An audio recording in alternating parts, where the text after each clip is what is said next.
Yeah, you could just make a lot of money on YouTube though, just come fly under it. Maybe not if your name, the name of your channel was the school, if you're not flying under it. Well, why don't we get started? I'm going to introduce our guest in just a second, but first thing I wanted to mention was that this is the penultimate talk of the speaker series for this semester. We have one more talk after this. It's going to be Professor Antje Gimler from Aalborg University in Denmark. She's going to be giving a talk called What is Life? A Pragmatic Analysis of Synthetic Biology. And Antje is a senior scholar. She's been around for quite a while. She's not that senior, so don't repeat that. I said she was senior. She actually, Habermas was her most important reader on her dissertation. So she's originally from Germany, and she'll be here giving a talk, What is Life? A Pragmatic Analysis of Synthetic Biology. And that's on December 3rd at 2 p.m. She's also going to give another talk. The time escapes me at the moment, but at the Center for Bioethics out on the Anschutz campus. So there are two things that she'll be doing. And she'll be around also in case you want to meet her and talk with her. Maybe we'll arrange some lunch. At any rate, today it gives me great pleasure to introduce David Chandler from the UCD Business School. He is the co-director of the Managing for Sustainability program there and an assistant professor of management. His research focuses on the dynamic interface between the organization and its institutional environment, especially as it operates within the context of corporate social responsibility, business ethics, and firm and stakeholder relations.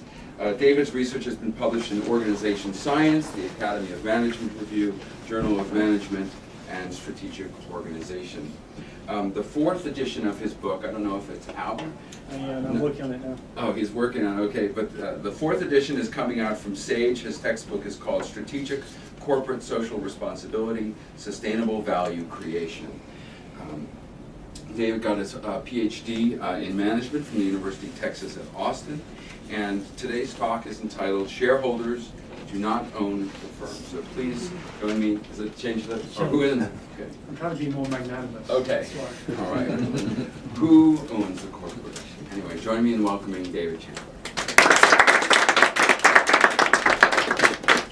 Thank you. So this is a topic that I've been thinking about now for several years. And it's something that took me a long time to process. I think from the point when I started realizing this debate existed, and it exists primarily in law schools at the moment, where it's well established. We're very ignorant of it in the business school. But from the time when I noticed that it first existed to the point where I was finally willing to accept it, it was probably about 18 months. And the reason it took so long is because although I find it extremely compelling, it runs counter to everything that we so-called know to be true. Within the business school, this is just not an issue. And I think we have it completely wrong. And it's like trying to prove the world is round when everybody else around you knows that it's flat. And you're there saying, well, the more I look at it, the more round it seems. And we say, no, it's definitely flat. And that's the sort of the thought process I've gone through. So I hope this is going to be interesting to you. There's an element of philosophy in here, in the sense it's the philosophy of the firm, not perhaps the philosophy that you guys talk about on a day-to-day basis. But David and I have been having coffee and talking now for that's part of a year, I guess. And he found the conversation sufficiently interesting to invite me to you guys. I did plan to make this very interactive. I'm not going to talk too much. So please feel free to, I'm going to ask you questions. But also please feel free to ask me questions at any point. Just to, before we start, to get a sense in the room, who are students here? And are any of you students from Julian Friedland's class at the moment? No. Okay. I was emailing with Julian this morning. Yeah. He said he would send the invitation. Okay, who owns the corporation? As I say, it used to be shareholders do not own the firm, but I'm trying to be more magnanimous because there are people who feel very strongly that they do. I have this slide up because I tend to go into very hostile environments. At least when I start talking, the environments become very hostile. I presented these ideas to the finance department in my business school. Of course, their whole reason to exist rests on the premise that shareholders are important. And so for someone to come in and say that they're not very important, well, different people accept it in different ways. When I present to students, there are finance people who just refuse to even question this idea. So, it's, you know, again, every time I debate this with somebody and they push back and they say, really, you know, you just really believe that shareholders own the firm, and I say, okay, I'll think about it again. I go back to these ideas and process them. And every time I come to the same conclusion. When you look at the evidence, there's really just no other takeaway you can have other than seriously questioning this idea. I also come in peace because I think there should be stronger links between the philosophy departments and the business school. I would prefer to have more philosophy people in the business school, but I know my business school colleagues don't all see it that way. So. Right, so before I begin, some qualifiers. I'm not a lawyer, and a lot of what we're going to be talking about today rests on corporate law, particularly Supreme Court jurisprudence. I'm not an expert in corporate governance, yet this is clearly the arena in which we're talking about, the extent to which shareholders act as oversight function to control management or to check that management is not doing anything bad. The ideas I present are related to US publicly traded corporations on an ongoing basis. Corporate law in this country is incredibly complex, and of course it varies considerably across countries. So it's enough for me to just try and wrap my head around what it is in this country, let alone compare that against what it is in other countries. But this is relating to US publicly traded corporations. Having said this, I'm not making a normative argument here. I do not believe it should be the case that shareholders do not own the firm. I believe from a legal perspective, it is not the case that shareholders own the firm. And that's just from sort of reading these legal interpretations and papers from others who have arrived at this conclusion. Okay, so with all that said, who do you think owns the corporation? I'm only allowed to give you one answer in this question. Consumer. Consumers own the corporation? In a sense that they control whether or not that corporation stays in business. Legally like a owned. large scale, legally owned. I would go with the board in that regard, or the shareholders. Does anyone else have an opinion on that? I would say the only case in which the shareholder would be considered an owner is if the principal shareholder is the person who created the product that the company is based upon. And so, there's certainly, yes, if you're the entrepreneur and you're the only person who works for that company, then it's not in dispute that you are in full control and responsibility and ownership of that organization. For Apple, for example, Walmart, any large publicly traded company, at least the common belief in the business school and the rest of the community, because it's repeated every time I see a newspaper article, hear another academic talk about this, is that shareholders legally own the firm or the board as their so-called representatives. I would actually mention my example is the only example in which where I have a clear idea of who owns the company. After that, it's very much up in the air. Well, it doesn't seem to be very much up in the air anywhere else in the world. Right. If you read the New York Times, the Wall Street Journal, The Economist, they're very clear that the shareholders own the firm. What I'm interested in is where that came from. It seems to be something that is taken for granted, but when I ask people where it comes from, they're less clear. Does anyone have a sense? I mean, did anyone not think shareholders own the firm? Does anyone have? In principle, I agree absolutely that they do not own the firm. Well, in principle, I haven't told you why I believe that, so I wouldn't agree with me too quickly. But- I'm just saying, my own principle, I agree with that idea. Well, the idea that they do own the firm, I think most people that I talk to in the business school would say that was a legal fact. But I'm not sure, does anyone know where that might come from? Well, it seems commonsensical, right? Someone starts a business, they grow enough to need to issue stock. People buy the stock, so it's the people who started the company plus whoever bought the stock. That's the shareholders, right? That means seems that I guess that is that the intuition that most Part of it, people I mean- start from But why do firms issue stock? to get capital. Right. Right. So why then are bondholders not the owners? Because that's another way of raising capital. Why are banks not the owners? Because they loan money to firms. They're all different ways to acquire capital, yet we don't take the next step and say bondholders are the owners. Sometimes shareholders, either themselves or through their boards, have votes on certain matters of direction for the company, and that voting is sometimes seen as an act of ownership. It's a right that they have.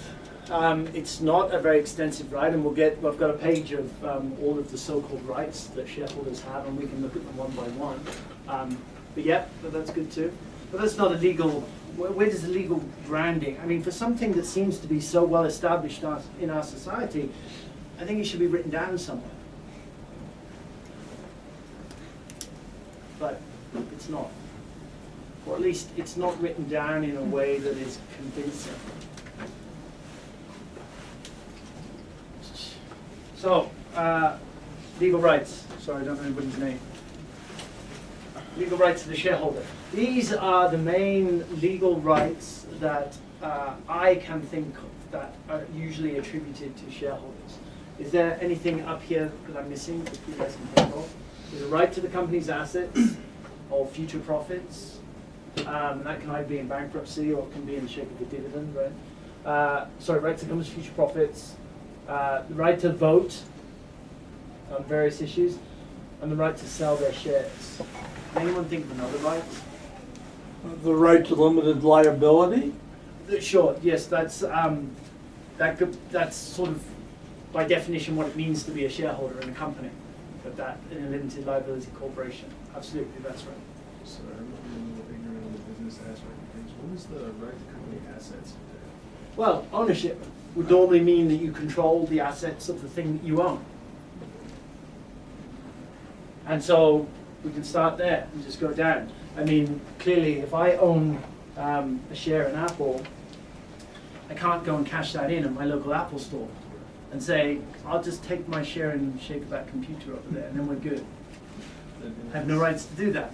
Although you think if you were the owner of something, you would have the right to dispose of it or acquire it or do with it what you wanted.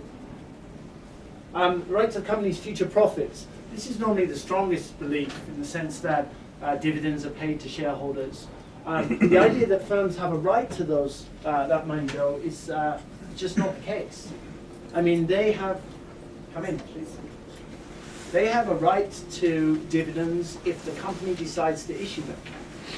If the company decides not to issue those dividends, if it decides to distribute its profits in other ways, for example, paying your employees more, then shareholders have no right to contest that decision. So they have, part of being a shareholder is that they have the right to that dividend if the company decides to issue them. They have no right to claim that dividend otherwise. Right to vote at the company's AGM, certainly they do have the right to vote. I would push back and ask whether or not that vote is meaningful. So, for example, perhaps the most powerful vote shareholders have is the right to vote or vote in directors for the board. But in practice, say, for example, there are 3 open vacancies on a board of directors in any given year, how many candidates normally stand for those positions?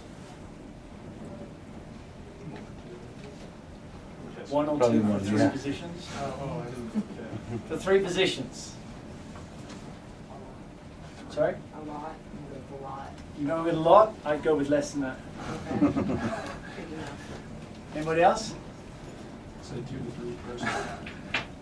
Same number as a Soviet presidential election. Right, I mean, if there are 3 vacancies, there will be 3 candidates. That's because candidates are decided by the chief executive and the existing board members, and it's extremely difficult for shareholders to nominate competing candidates for a position. So if there are 3 positions vacant on a board, there tend to be 3 people standing, none of which the shareholders have actually selected. And so, as you said, David, shareholder democracy in this country is sort of like democracy in the old Soviet Union. You could vote for anyone as long as they're a member of the Communist Party. The other votes that they have, and they have a wide-ranging ability to vote, but most of those votes, for example, on shareholder motions, are non-binding on the company. So in the extremely rare occasions where a majority votes against the executive team, then the executive team can ignore those votes if they decide to. There's no legal requirement that they enact what the shareholders have told them they should be doing. Leaving this, the only right that I think shareholders have that is meaningful is the right to sell their shares at some point in time. And even then, they don't have a right to sell per se. They can put it up for sale, but if no one wants to buy it, then they have no right to sell it. A lot of corporations, the stock is it's set up so that you can only sell the stock back to the corporation. You can't sell it on the open market, I believe. I'm not aware of that share class. I know there are different kinds. Some have more voting power than others, and they like to skew it in their favor, so that whatever perception of power shareholders have is minimized.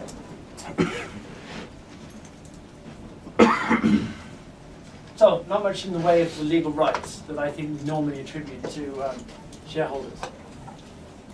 So, how do we get to this state? In order to try and understand why we are where we are today, I think it's quite important to understand the history of the corporation. So, in addition to my Ph.D., I have 3 different master's degrees in business. And I went through all 3 of those masters without one class on the history of the corporation. Where is it that this thing came from that we see all around us? And I don't mean one course on the history, I mean a single class. I didn't have a single class to 3 master's degrees. Yet we constantly talk about corporations as if there's some thing that's just natural, when in fact they came about through a series of very deliberate decisions that have been made along the way that have led us to where we are today. Different decisions would have led to different outcomes. And I don't mean to get into the debate as to whether or not the current corporation is what the business form should look like, but just to understand that it's the result of very deliberate decisions. And to look at this, I've got one more slide for the video. And why is this important? So I teach this in my strategy class. So this plus the history of the corporation is one of the classes in my strategy course, because students don't get it otherwise. And if you're going to understand the firm, you need to at least understand where it came from. And why is it important? Well, because there are quite a few business school graduates who are going through the system every year, and it's not clear to me that we are necessarily teaching them everything they need to know about businesses before we send them out to manage these entities. Okay, so I'm going to try and, do you guys know this documentary? It's a Canadian documentary. It was brought out in about 2003, I think, so shortly after the Enron ethics issues that occurred around the turn of the century. It's a very biased analysis. I don't think it's particularly level-headed. I think it's really well done. And I think they ask questions. What they try and do is they take the medical diagnosis for a psychotic patient and they apply it to the corporation. And they see that all the symptoms that the psychotic patient has, the corporation also has those symptoms. And so they draw the conclusion that the corporation is a psychotic entity. So I don't endorse that analysis. It's very one-sided, I think. But I think the way the documentary is done is very, very good. I think they ask really good questions at the beginning. And so that's why I use it in this class. So have a look and see. This is just one section of it.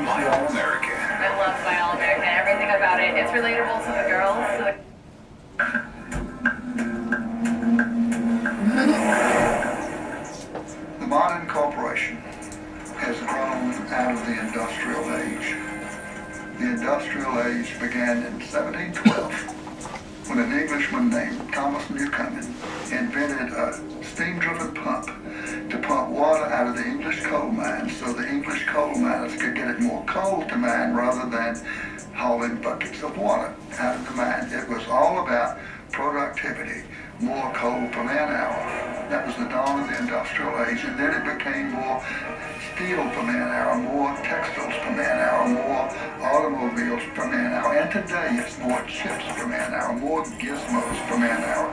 The system is basically the same, producing more sophisticated products today. The dominant role of corporations in our lives is essentially a product of roughly the past century. Corporations were originally associations of people who were chartered by a state to perform some particular function, like a group of people want to build a bridge over the Charles River or something like that. There were very few chartered corporations in early United States history, and the ones that existed had clear stipulations in their state-issued charters. How long they could operate, the amount of capitalization, what they made or did or maintained, a turnpike, whatever was in their charter, and they didn't do anything else. They didn't own or couldn't own another corporation. Their shareholders were liable, and so on. In both law and the culture, the corporation was considered a subordinate entity that was a gift from the people in order to serve the public good. So you have that history, and we shouldn't be misled by it. It's not as if those were the halcyon days when all corporations served the public trust, but there's a lot to learn from that. The Civil War and the Industrial Revolution created enormous growth in corporations. And so there was an explosion of railroads who got large federal subsidies of land, banking, heavy manufacturing, and corporate lawyers a century and a half ago realized they needed more power to operate and wanted to remove some of the constraints that had historically been placed on the corporate form. The 14th Amendment was passed at the end of the Civil War to give equal rights to black people. And therefore it said no state can deprive any person of life, liberty, or property without due process of law. And that was intended to prevent the states from taking away life, liberty, or property from black people, as they had done for so much of our history. And what happens is the corporations come into court, and corporation lawyers are very clever, and they say, oh, you can't deprive a person of life, liberty, or property. We are a person. A corporation is a person. And the Supreme Court goes along with that. And what was particularly grotesque about this was that the 14th Amendment was passed to protect newly freed slaves. So, for instance, between 1890 and 1910, there were 307 cases brought before the court under the 14th Amendment. 288 of these brought by corporations, 19 by African Americans.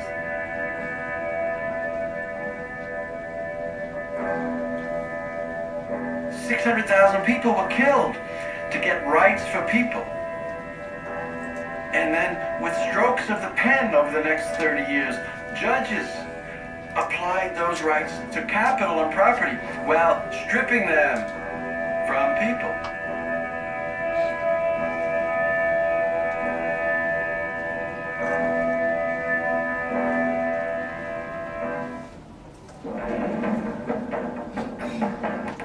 Canada's most popular documentary, The Corporation, now on DVD. More than 8 hours of extras.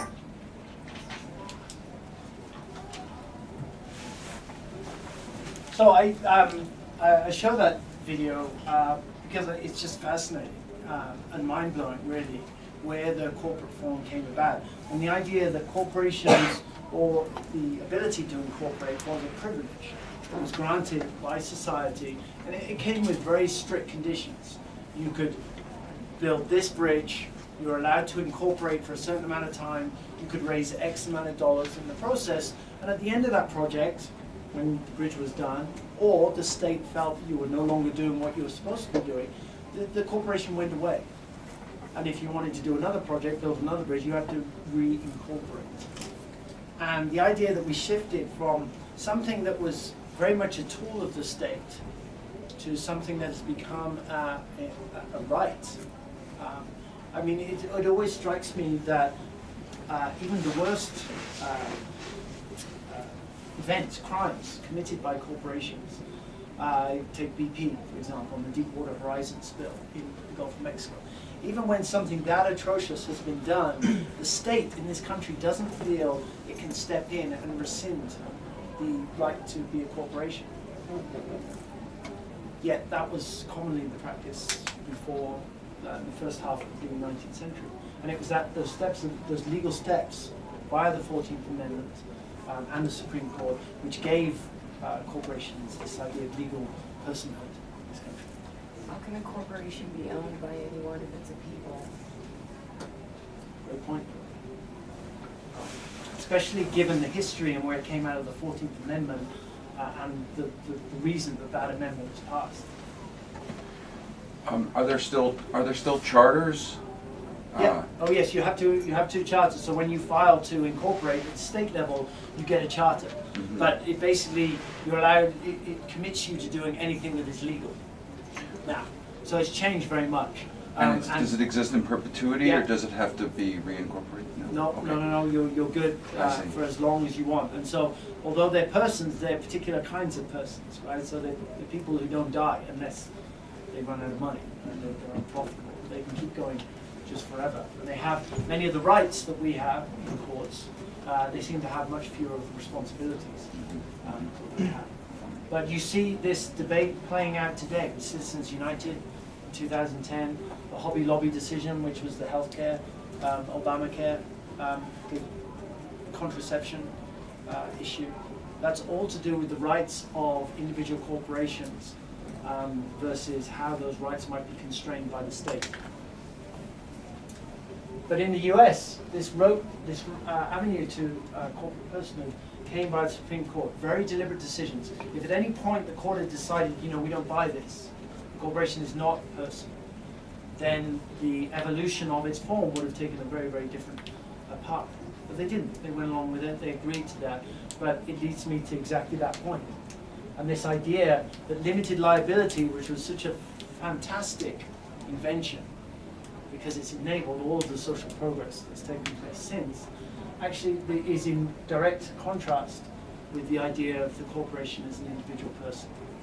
I mean, the fact that the shareholder is removed from the corporation, limited liability has the effect of separating the shareholder from the company.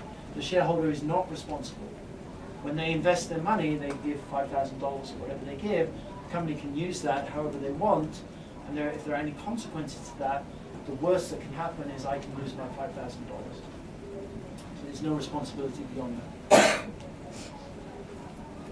Yes? As I understand it, the thought behind corporate personhood was not specifically as malicious as to limit the liability of the owners, but rather to give an actual entity to blame for situations when an oil spill occurs, or when the trains go off the rails and kill a ton of people. That it wasn't just the people, so that somebody, say, could sue a corporation and be able to give remuneration against the corporation's assets as opposed to versus the limited assets of the owners. That's, I mean, well, where to start? Obviously, other types of corporate forms exist. You've got partnerships or take partnerships for an example. Then you can sue a partnership, and that doesn't have that same right to personhood. There's no reason why it should be that way. You can imagine other ways that you could get around that very real problem that you identified. Certainly it makes it a lot easier. And I don't mean to say that it's necessarily a bad thing. Actually, I think there are bad aspects to it.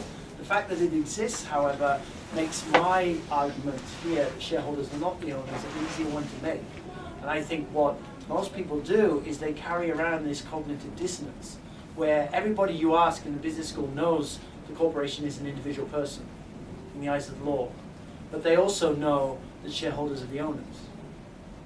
And they don't quite try and marry those two at some level contrasting or conflicting facts. And when you just know that it comes out of the 14th Amendment, it adds just extra weight to this concept that individual people can't be owned. Before it was reclassified as a state of personhood, it seems as if a corporation was a way for investors to get on board with a temporary venture that a firm was getting involved in, say like the building of the Transcontinental Railroad at the Sure. same time. That was limited liability, not Okay. the personhood per se. Right. And limited liability made all of that possible. Right. I mean, the fact that you're minimizing the risk of the investor makes them much more willing to invest their capital. And it's when you're able to collect little bits of capital from a wide range of people that you get the large base of capital that you can then use to do things like build a transcontinental railway, which otherwise are very expensive entities, exercises. So limited liability is great. I don't have any problem with that. Corporate personhood, I somewhat have a problem with, but I can see the benefits. What I'm trying to do is understand, or at least one of the aspects of this argument is, I'm not sure you can have both the same. You can have both, but they can't equal ownership. Right. The shareholders can't have limited liability and be the owners, and have the corporation be an individual person in the eyes of the world. As an owner should share 100% risk in whether the company succeeds or Correct. fails. Right. And they clearly don't Right. with limited liability. Were these original charter corporations, were those limited liability, or did limited liability come around with personhood in the 14th Amendment? Yeah, it evolved over a series of legislative acts throughout the 19th century. Okay. So this was not a one-time thing. This is something, even with the Supreme Court, it was multiple cases over time where they edged towards it and they chipped away at different things. Okay.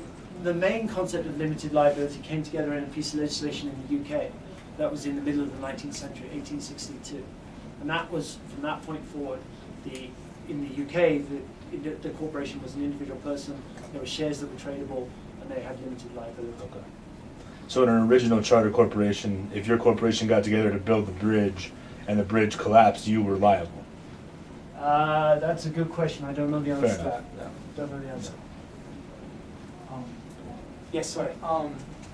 I've noticed a difference between short-term investors and long-term investors in the way that they view ownership of the company. Like short-term investors may not feel like they have so much ownership in the company as long-term investors do, but the idea that a long-term investor has ownership in the company allows the market to be a lot more sustainable, so short-term investors can continue to profit off this form of I think that, yes, the market exists on liquidity, right, and the ability to buy and sell shares, and the idea that those shares are based, the value of those shares are based on something concrete, which in most calculations is some net present value of future earnings.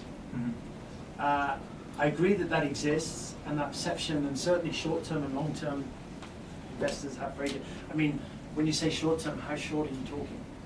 Like 30 minutes to an hour just flipping. Right, so high-frequency traders now, computer algorithms, trade, they arbitrage different prices across fractions of a second.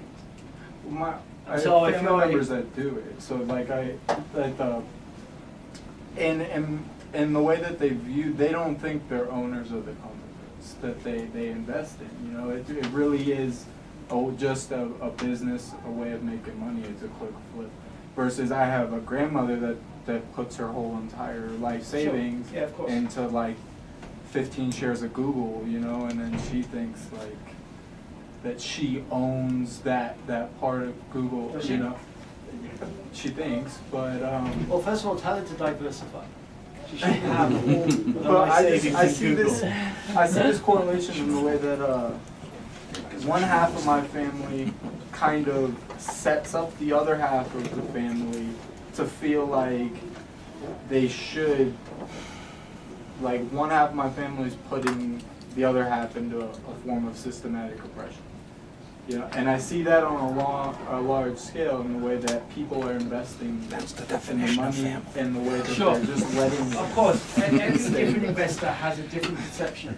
But the value of the shares that even the day trader wants to buy and sell is based on the assumption that they are the legal owners of the company. And by that, it means they have the rights to these future revenues and profits of the organization.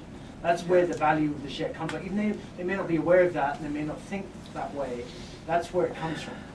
Yeah, but like we've seen today, that those rights aren't really enforceable. You know, like those rights. Well, they don't exist.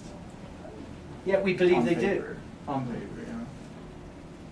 Well, I mean, the distinction between on paper and reality, I agree that perception is a large part of reality. And so if everybody thinks the world is flat, then it's flat. And if everyone thinks the emperor's wearing clothes, then guess what? He's fully dressed. Yeah. What I'm interested in is the intellectual argument as to whether or not that's true. And whether or not this argument changes the world and changes everybody's perceptions, to me, is somewhat secondary. I'm trying to understand what is legally, factually, or it's not facts, it's all interpretation. What's legally the case?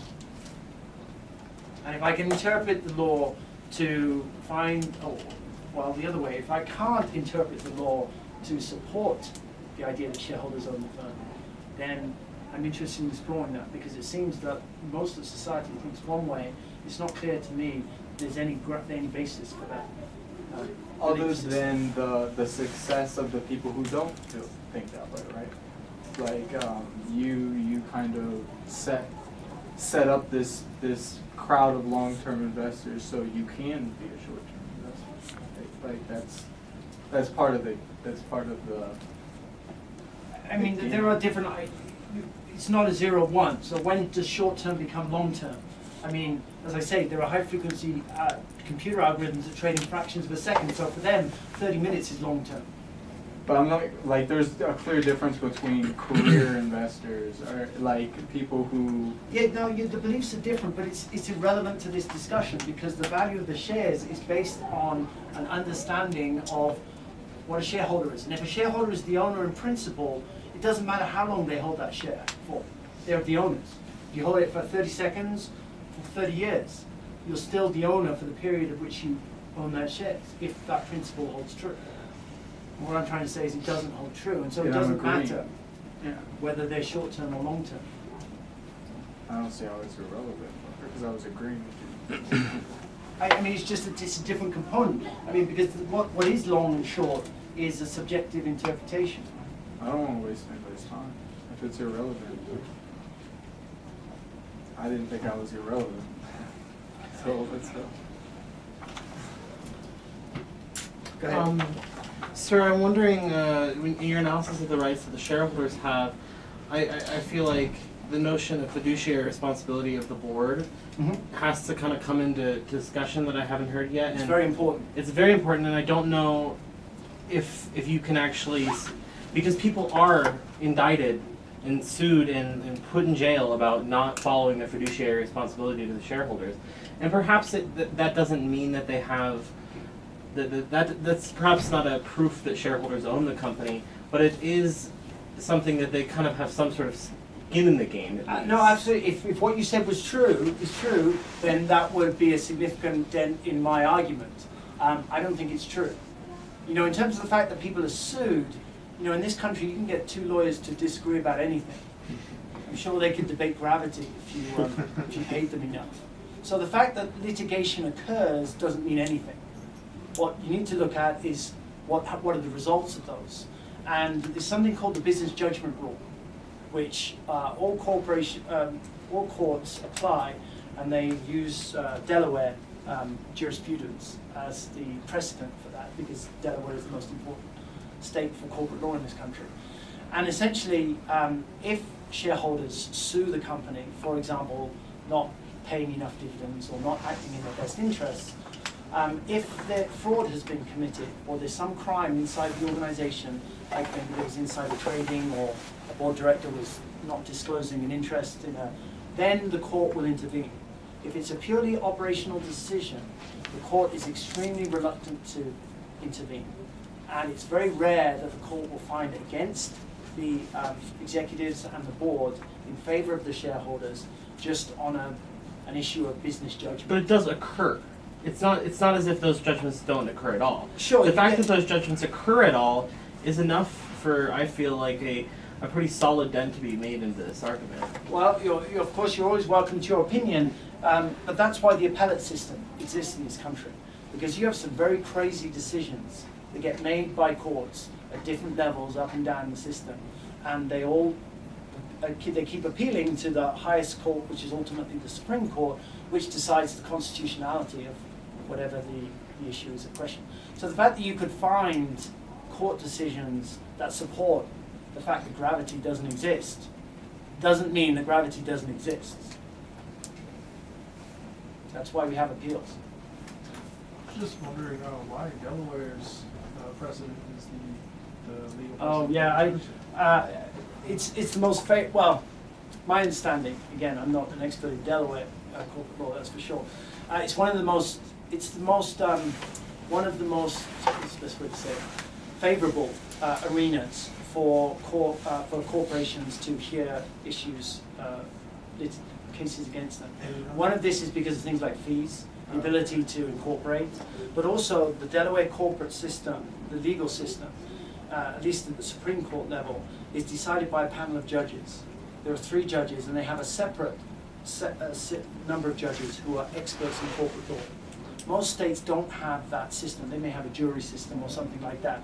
And corporations want complicated matters dealing with arcane corporate law to be decided by 3 expert judges, not by a jury of 12 citizens. Are they experts in federal corporate law? No, because federal corporate law is very weak in this country. It's almost all at state level. So a company incorporates at a state, whichever, in a state. So they use another state as the template for their own corporate use. Say again, sorry? So they use Delaware as the template Right. to set up their own Delaware is the most important state, and there's a few others. California is important, New York is important, Pennsylvania is important, and Illinois, I think. But Delaware is by far and away the most, something like 75 to 80% of Fortune 500 companies incorporate in Delaware. So even though, there's obviously no requirement for their headquarters to be where they incorporate. Okay.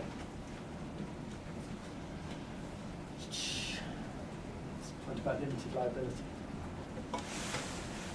So it seems to me, at least, that the corporation exists independently of its shareholders. There are protections built in that to protect the shareholders from the actions that the corporation commits. So there are 2 aspects of any attempt to try and understand a legal perspective on a given question. There's law that's written by the legislature, and there's law that's interpreted by the courts. And we touched on bits of these already. As I was saying, in the US, Delaware is by far the most important state for corporate law. 83% of all new US corporations in 2013 were incorporated in Delaware. I mean, it's just night and day. There's Delaware and there's everybody else, even though those other 4 states are important. So what does Delaware law say? The general corporation law. Here are 2 quotes. Essentially, the corporation is permitted to do any lawful act. That's about the only constraint they have. As long as an act is lawful, then the corporation is able to do it. In terms of the fiduciary responsibility, the directors shall manage the affairs of the corporation and may do whatever is necessary and proper to perfect the organization of the corporation. That's about it in terms of fiduciary responsibility. The board of directors has a responsibility to act in the best interests of the organization. Period. And that's why shareholders have a very difficult case to make if they want to say that the corporation should be governed in their interests. As long as the board of directors can say it was not in the organization's interest to do what the shareholders wanted us to do. That's the business judgment rule, essentially, and no court, almost no court, under any circumstances, is going to intervene in that. Even when the decision was subsequently shown to be a dumb decision. I can make honest mistakes.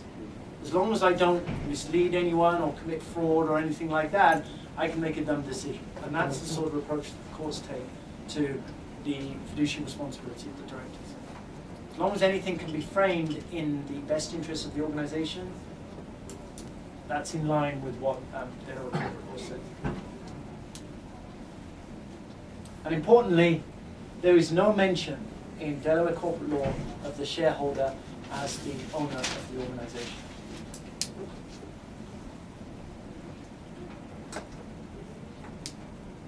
Now, again, corporate law is not black and white in this country. This is not science. Unfortunately, this is not a case of the world being round. It's more the case of the emperor not wearing any clothes. Right? We're talking about subjective interpretation rather than scientific fact. There's something out there called the Model Business Corporation Act. That was written by a bunch of agency theorists in the 1960s, coming out of mostly the University of Chicago. They write legislation. In this country, I don't know, but lobbyists, if you know, but lobbyists write pieces of legislation and then they try and persuade legislators to enact it in their legislature. So a lot of legislation that gets passed in this country is not written by legislators. It's written by lobbyists who want to pursue a certain goal. So the Model Business Corporation Act exists and is adopted in all of these red states here.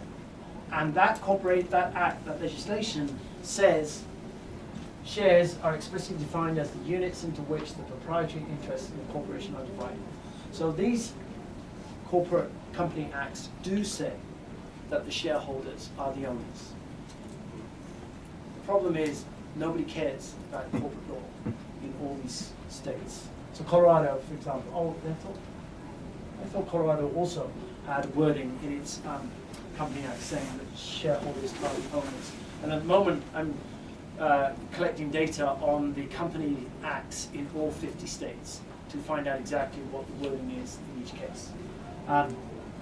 So this group of agency theorists managed to persuade legislatures in all these states to adopt this legislation. My contention is that it doesn't matter very much because Delaware, which is the blue one there, is what matters in corporate law. And they do not follow the Model Business Corporation Act. They have no mention of the shareholders being the owners, and that's the arena in which almost all corporate law, legal precedent in this country is decided.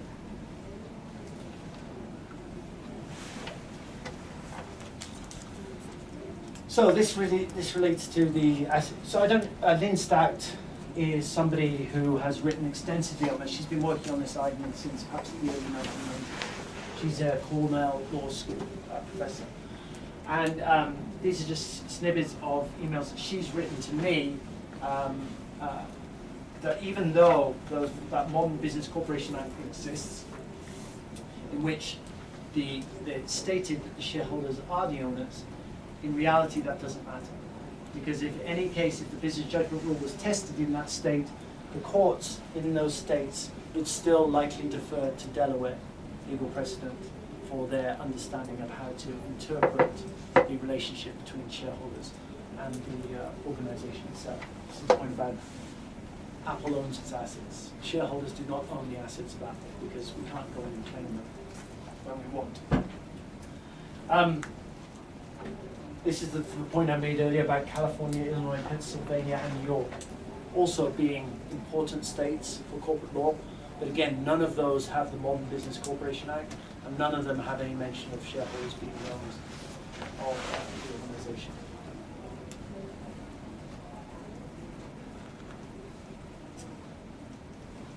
Okay, so there are two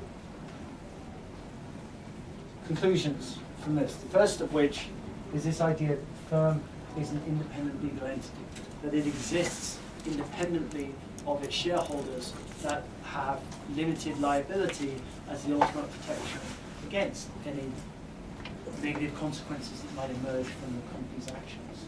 I think the irony is that that same protection also undermines the argument that they are the owners of the organization. Because to have zero responsibility for what an organization does with your money doesn't imply ownership to me. It implies something else. Some sort of arm's length relationship. This is the AMR, Accounting Management Review, is the top journal in our field. So there have been articles published on it, but people haven't read them because it's not well established. The other one is this idea of the business judgment rule. The idea that, contrary to general belief, there is no fiduciary responsibility of the board of directors to operate the organization in the interests of the shareholders. Their fiduciary responsibility is to operate the organization in the interests of the organization, which is an independent person in the eyes of the law.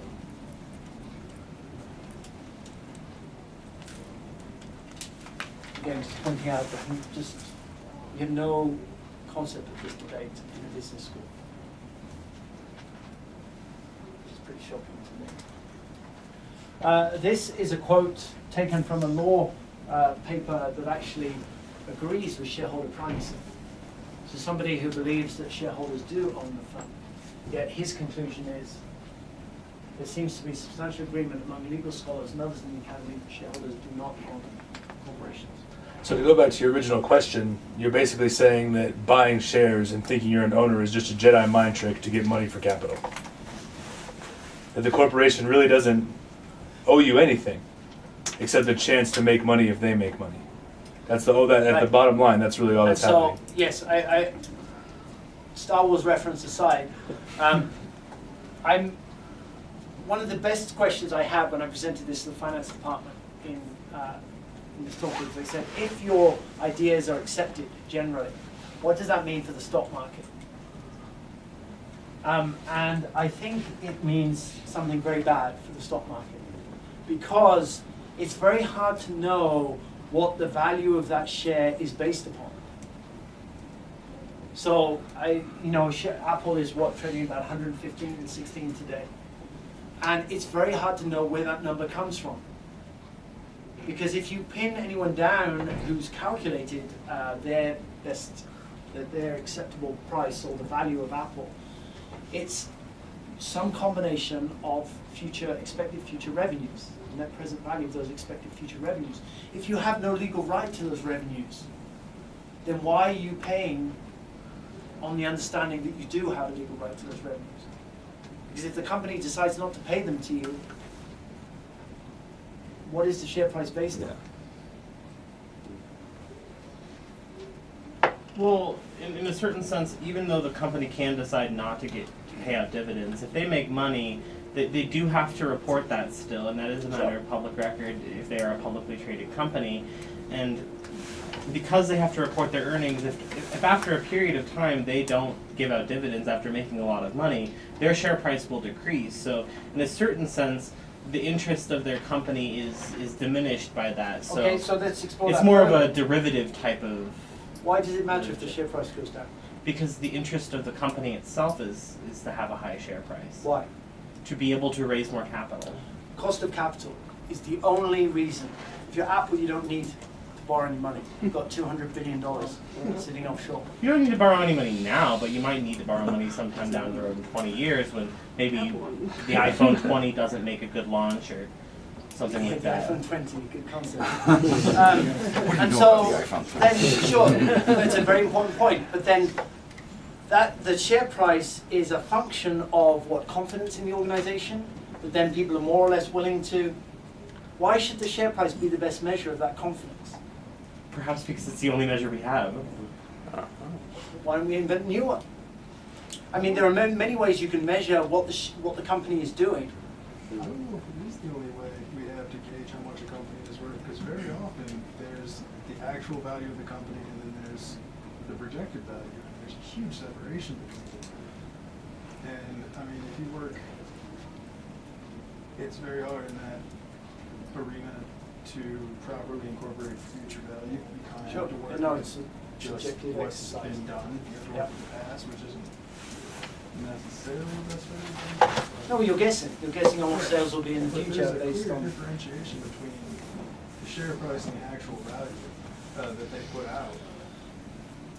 And I mean, you've seen before, that separation gets there's no meter for when it's too big, but when it gets too big, there's a huge problem with the company. I mean, I certainly get that the buying and trading of shares is an assessment of confidence in the company from an outsider's perspective. Right? So if I want to buy a share in Apple, that means somebody wants to sell it. So my perception of that future for Apple is that things are getting better. But the person who sold, their perception is things are getting worse. And so we have a debate about that, and the way that's quantified is in the price that we're willing to buy and sell that share at. But that's it. I don't see that's some market, and I'm more likely, I want to sell. So when I buy that share, I want to sell after a while when that share price has gone up, and I'm much more reluctant to sell if that share price goes down. But what's the relation? It's like getting on a plane, right? So I fly from Denver to San Francisco, and United tells me that's going to take 2 hours and 30 minutes. And I've got no basis to really understand whether that's a good, accurate assessment. Is that fast? Is that slow? I've got no idea, because I don't travel at the speed of a jet plane.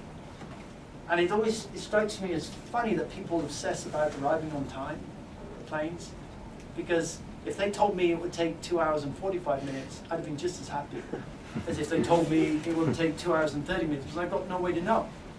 And so if I'm 5 minutes late and they tell me it's 2.5 hours, I'm pissed off.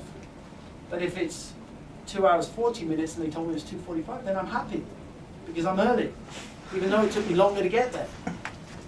So I think it's much the same with the share price. I mean, yes, it goes up and down based on demand and supply in terms of, do we think the company's getting better or do we think it's getting worse? And to that extent, it assesses the confidence of people who should know what they're talking about. Whether they do or not is another thing, right? And so that has some value if you're looking to loan money to that company. But I think there are better ways of doing that, and if that's the only thing that the share price represents, then I think we're in trouble. I mean, even if it is the only thing that the share price represents, I don't see why we need to be in reality about whether shareholders own the company or not. Perhaps it's just a useful fiction that helps our economy move along, helps us produce greater happiness for other people. We're very good at that. Yeah, we like useful fictions. And it's interesting whether you're intellectually curious or not. I mean, because I think trying to understand whether this should be that way rather than it is, while also recognizing that probably no one's ever going to pay any attention to me, and I could be right and in the minority. And there's not much value in life in being right and in the minority. It doesn't get you very far, but at least it helps me sleep at night and makes my day worthwhile. I wasn't sure if you were gonna to go to this, but you make a distinction between the stakeholder and the shareholder, and since most of us, philosophy types we have a somewhat negative view against corporations because of the things that they do, which we think are damaging to the social fabric or to progressive interests or what have you. I wonder if you might say a little bit of something because if shareholders don't own the phone, you open the door, and maybe you could tell people. I have maybe a few more slides because why this matters to me is not necessarily connected to our conversation, but I was planning on telling you why I think this is all worthwhile. Okay. So this is my conclusion anyway. The corporation is an independent legal entity. It is an individual person in the eyes of law. The board of directors is the principal of the corporation. And their fiduciary responsibility is only to the organization, to no one else. In agency theory, the shareholders are the principal and the managers are the agent. In my understanding, the board of directors are the principal, and they're the preeminent entity, part of the organization. This is an explanation from a McKinsey publication on why this all came about. It's to do with the scarcity of capital. At a time when capital was scarce, we gave more weight to those people who are willing to provide capital. In today's environment, with venture capitalists and banks and bondholders, scarcity of capital is not a convincing reason as to why the shareholder perspective. Shareholders should be held in such import. Something about agency theory here. Even Bill and Means understood that as the organization goes on, when it grows beyond its startup phase, to the point where it's an ongoing organization, the providers of capital are a much less important component of operations. If I was running a firm, my employees would be the most important stakeholder, because They invest much more every day in the organization than some third-party shareholder who's willing to give $500 or something. Okay, I'm asking you is there a difference in the stock that can be issued to the public versus what can be issued to employees in terms of their voting rights? There, back to the earlier question, there are different kinds of shares that do have different rights associated with them.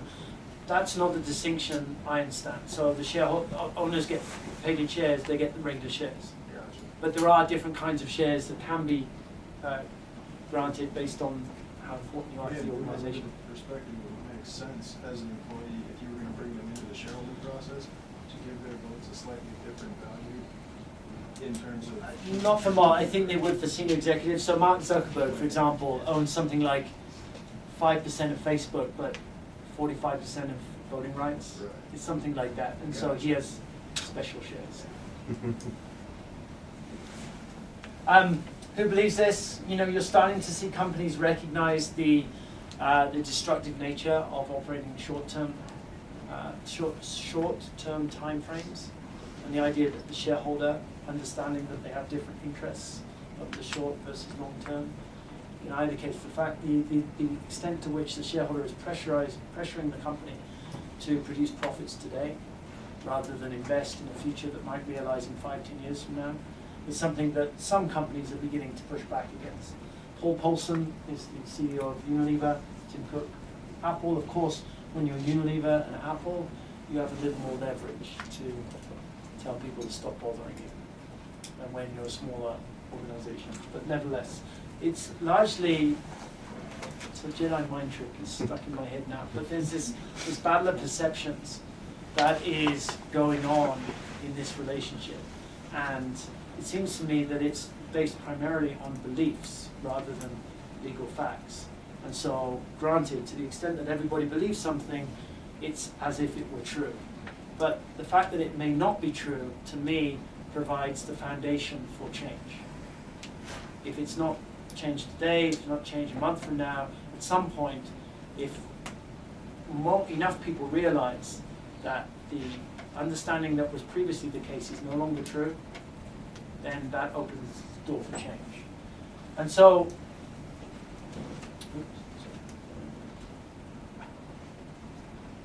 it's the first time in a major publication that I've seen some recognition that shareholders are not the owners. Just the other day I was reading legal persons that own themselves. So why is this important? So it's important for me because I work in the area of corporate social responsibility. And in particular, I'm very interested in stakeholder theory. The idea that the organization should be managed in the interests of its broad range of stakeholders, not in the narrow interests of shareholders. And so how does this help us? So you can make a pitch that the organization should be managed in the broad interest of its stakeholders. And if a CEO or the executives agree with that approach to life, then they'll say, sure, we get it, that makes sense. But too often you see CEOs pushing back and saying, I'd love to do that, but I can't. My hands are tied.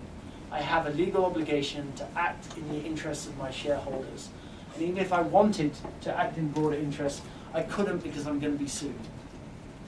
And undermining that, if that's not true, then it opens up the door for CEOs, executives, companies to be run in this broader interest, which is ultimately what I think will be an improvement on our current model of capitalism.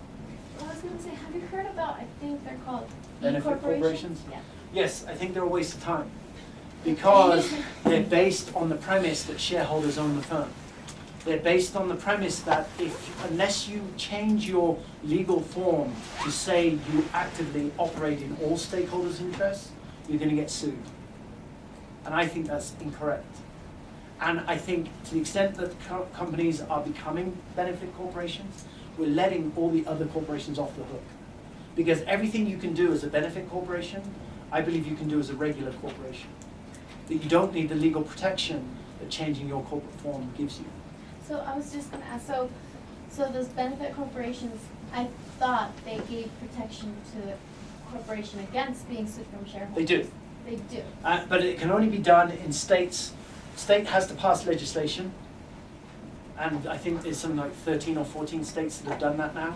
And in those states, you can apply to change your form legally to become an organization that acts in the interests of all of its stakeholders, which protects you against being sued from shareholders.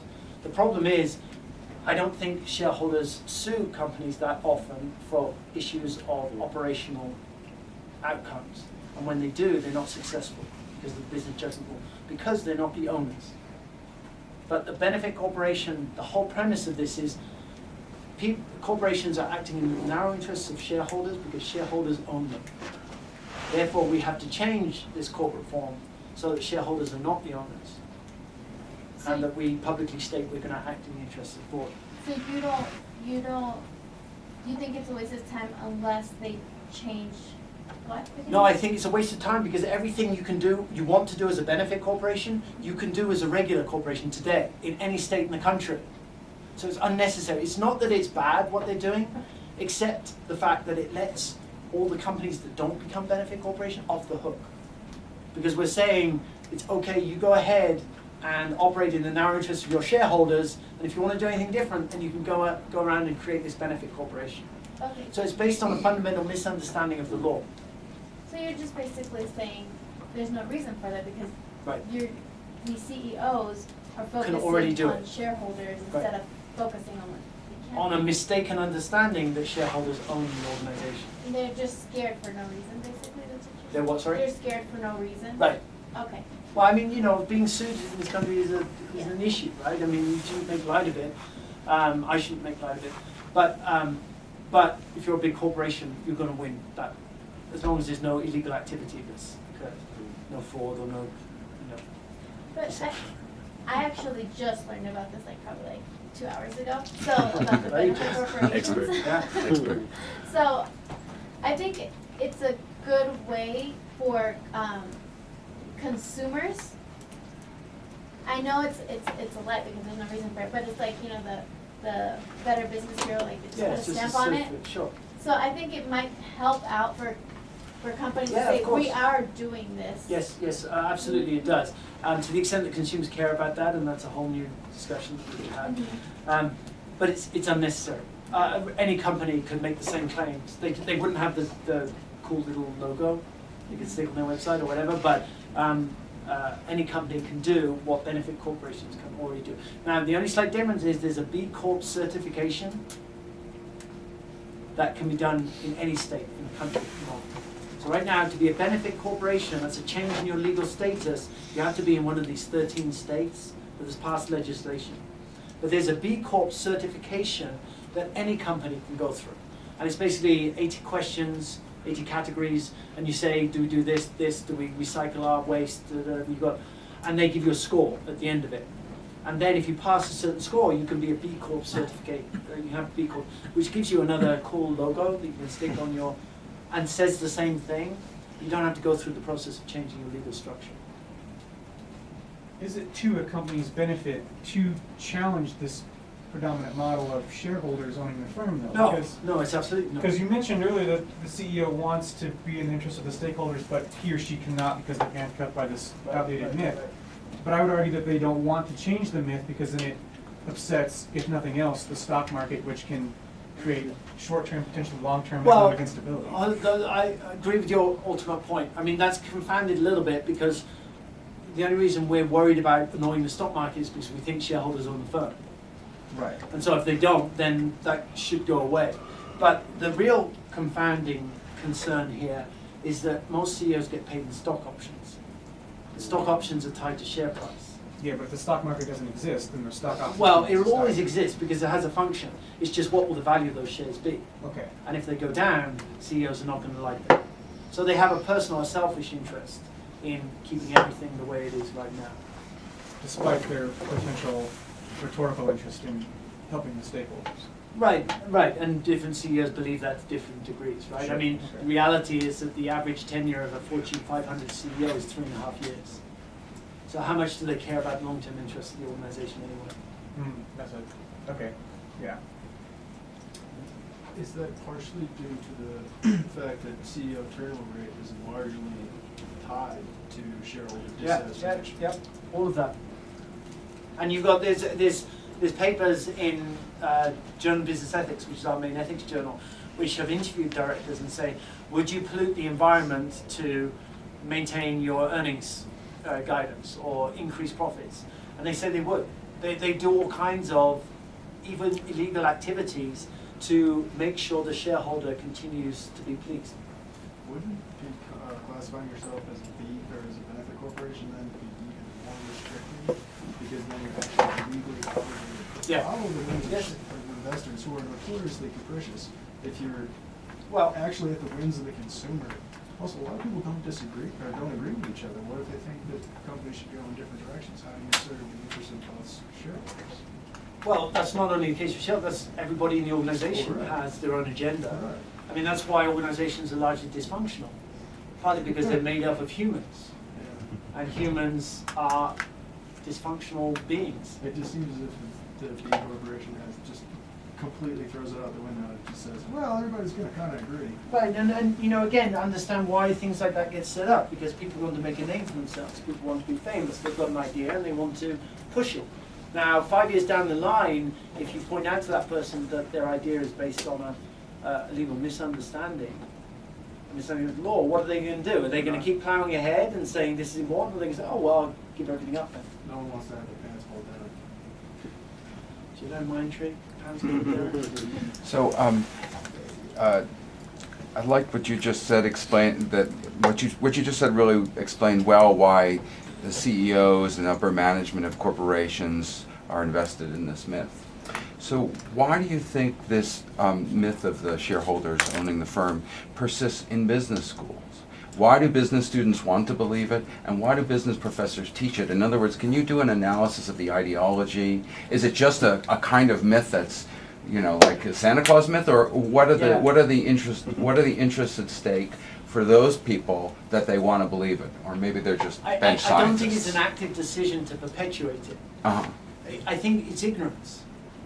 And it's not only business schools, it's New York Times, it's Wall Street Journal, It's just that so much is at stake for the as you know, the people who get business degrees are the biggest stakeholders because they're going to invest their lives working for these companies. Well, but so they have to be an enormously I think false consciousness. For finance people, it will be an issue. I'm sorry? But for finance people, it would be. But for marketing management, we don't care. I mean, organizations would still carry on. Business would still exist. It still need to be run. Mm-hmm. So there's no sense that the business, the MBA, for example, will become any less important. If anything, it might become more important. I mean, if we actually did a good job of teaching managers as a profession, which we don't do at the moment, then it will become more important. So there's no threat there. And even for the journalists, I mean, there's a Pulitzer Prize waiting for the journalist who breaks this open. And so they have all the incentives to, and then businesses are not going away because we change this perception. The stock market will be affected. Finance people would cry themselves to sleep every night. But the rest of the world will carry on. We find a way, initially after the economic depression. Would we lessen the danger of bubbles, stock market bubbles? I mean, because that would be a public interest that comes from being disabused of this. You just wouldn't care as much. Oh. I mean, look now, everyone's hanging on the Fed to raise their interest rates in the next December meeting, and everyone's worried about how that's going to affect the stock market. I mean, it has actually that relationship has very little bearing on the day-to-day operations of the organization. Yet the whole country comes to a halt once every 3 months or something, or 6 weeks, or however long the Fed meets, to wait and hear what they're going to do with interest rates because of the implications for the stock market. And you have this perverse sense now where any good news for the economy sends stocks down because it's increasing the likelihood that the Fed will increase rates. And any bad news for the economy sends stocks up because it means the Fed is less likely to raise interest rates. So it's all screwed up. And my perception is, why do we care? I mean, I know we all have pensions and stuff tied up in this, but it's ruled by perceptions that are only loosely hinged to reality, it seems. So, I just want to make sure I understand. So we set up an artificial paradigm, and then we built an artificial paradigm on top of that we use just as the stock market itself. And we can't change it Because if we change it, everybody's gonna be like, hey, that was all bullshit the whole time. So that's kind of the situation we're in. Yeah, and there's nothing riding on it except the, you know, the Everybody, feet of the everything. pride, everybody's hurt No, feelings. it's much more important than that. I mean, Okay, the economies okay. of They every can't go on country in the world vacation. are tied to this. I mean, you saw what Can't happened buy. after the 2008 financial crisis. I was in high school, I didn't really care what was going on. It wasn't good. Sorry, I don't teach MBA students. You would get that again. Okay. But we would recover from it, and we would be better for it because we stopped believing in the things that keep making it happen. Oh, no.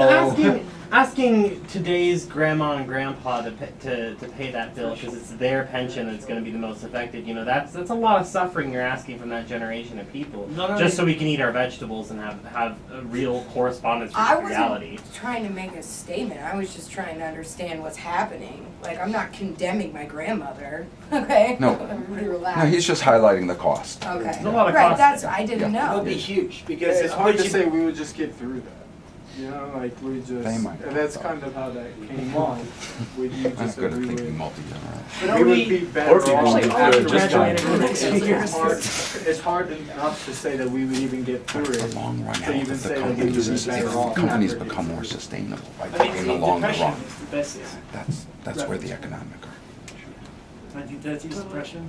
But the reason why Yeah, it matters, I So think. the two artificial paradigms that we created would cause that much devastation to us, and we're like, well, we should keep it because if we recognize that it's all crap, then this is what's gonna happen. Well, so coming out of the financial crisis, the biggest issue was too big to fail. Right? All the banks that are too important, that they pretend that they operate in a market competitive dynamic, and they're too important, we can't let them fail. And so now, all of those big banks are bigger than they were prior to the 2008 financial crisis. So no politician can stand up and do what's needed to change the situation because it wouldn't be acceptable to anybody. The short-term cost wouldn't be acceptable to. But aren't the costs just gonna get worse if we keep doing it? That's what I meant by the. Yes. That's what a lot of Yeah, so them they are operate with a like big long deficit and term. everything's fine. Somebody should critique capitalism. Long-term investors, the Heaven same forbid. people that put their 401k in the stock are the same people that are investing money into banks, and you tell them that, hey, you dispel this myth amongst them. They go ahead and sell their stocks. They pull their money out of the market. These same people are pulling their money out of banks and other long-term investments we have. It's going to impact more than just the stock market. Like, in terms of these people that I'm defining as long-term investors. Yeah, no, and what I'm saying is it's not long-term and short-term, it's everybody. Everybody will be affected. It's not just pension funds, it's everything. The whole edifice that society is built on is certain myths that exist in our economy, and we structure our economy that way, and we get to the point where we're just too far in, that we can't turn around and reverse everything because we'd be going back. I thought you 100 were years. questioning the importance of that myth. The importance of the myth that these long-term investors are investing. Yeah, well, thanks. I was in the middle of talking. Go ahead. You had a hand up? No? Oh, yeah. I was going to say that the largest loss of the biggest lesson I learned from the depression, largest loss of value is not going to be physical assets that are companies, but it is a loss of trust. Public loss of trust in our financial institution. And that's what determines our value of the dollar, our stock market, everything. And, I mean, a lot of this, when you try and change a paradigm, you're changing the established order, and even if the order is terrible, people fear the unknown. So if you're going to introduce something completely different and say, all right, this entire system that you're familiar with is just gone, people's trust is not going to be solid. It's like, people will trust a dishonest person to be dishonest and know the outcome. But meeting a new person for the first time, they don't necessarily know how things are going to turn out.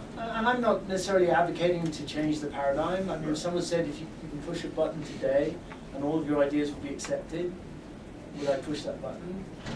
I haven't thought that far. That's not what I'm in this to do. All I'm doing is looking at an argument and saying, that's kind of interesting. kind of interesting that we think this way when it doesn't seem to be the case.